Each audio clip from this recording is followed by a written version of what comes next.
Prepáčte to vyrušenie. Som mal telefonát. Čiže hovoril som o tom ostri.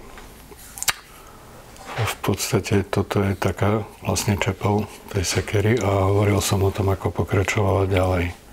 Ona sa tu nazužovala a vlastne tu bola osadená v drevenej rúčke. Takže tu sa dá povedať, že je zlomená približne niečo okolo polovice. Čiže pokračovala ešte sem.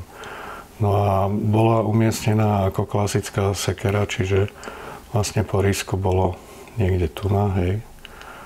A sekali ste s ňou ako s klasickou sekerou, kdežto s tými kopytkovými tými sekerkami sa dlabalo v podstate ako keby ste kopali s motyčkou. Takže toto je rozdiel, že toto bola klasická sekera. No a možno ešte tu je tak krajšie zachované to ostrie.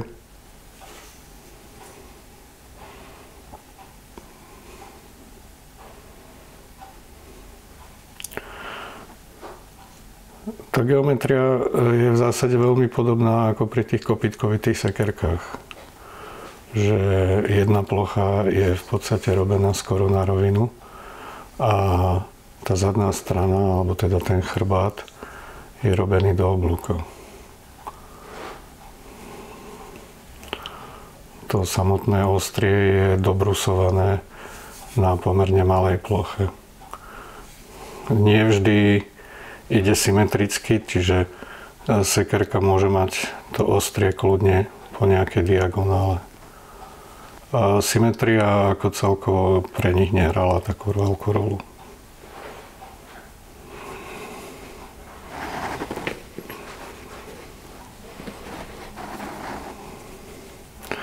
Toto je z tela tej sekery. Tu sa napríklad to ostrie nezachovalo vôbec. Takže je možné, že už v staroveku bolo používané vlastne to ostrie ako otlkač po tom, čo sa tá sekera zlomila. Ale nie všetky, ako niektoré tie škody, ktoré tu vidíte, tak sú vlastne, ako sa vraví, postdepozičné, hej, od poľnohospodárskych strojov. Sú tieto vrypy napríklad. Ale niektoré tie sekery boli zlomené už v staroveku, čiže potom väčšinou boli ďalej používané. Takže možno, že ten hrot bol ďalej používaný ako otlkač na štiepanú industriu. Ďalší fragment, tento je konkrétne zase z konca tej sekery. Čiže keď si to predstavíme, tak tá sekera, tuto je obla, tu je obla, hej, tuto je rovná.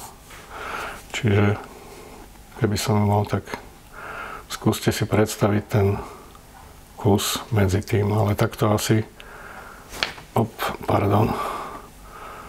takto asi vyzerala, keby bola celá.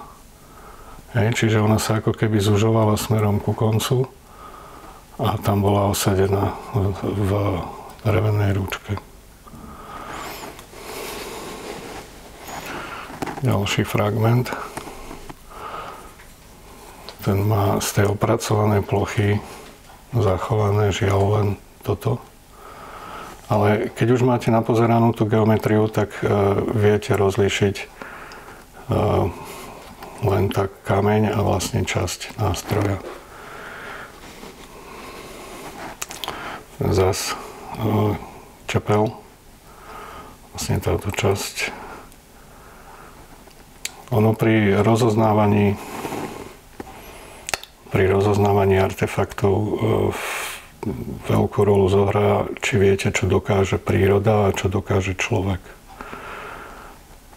Keď tieto veci dokážete rozlíšiť, tak rozdiel medzi artefaktom a prírodným kameňom je očividný. Ďalšie ostrie.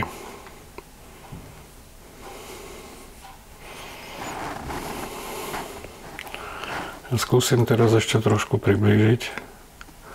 Neviem, či sa mi to podarí.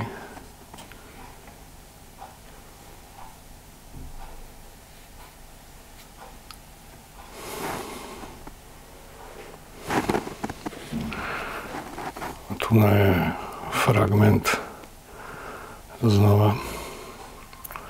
Toto je vlastne zo spodu toho nástroja. Čiže vlastne je to táto plocha.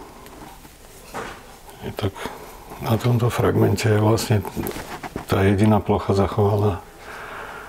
Inak je to vlastne celé odštepené tu. Ale predpokladám, že je to tiež z takej tej väčšej sekery. OK. Takže toto sú väčšie sekery plus ako ten materiál vyzeral, keď bol opracovaný. Alebo teda amfibolická bridlica, ako vyzerala, keď bola opracovaná.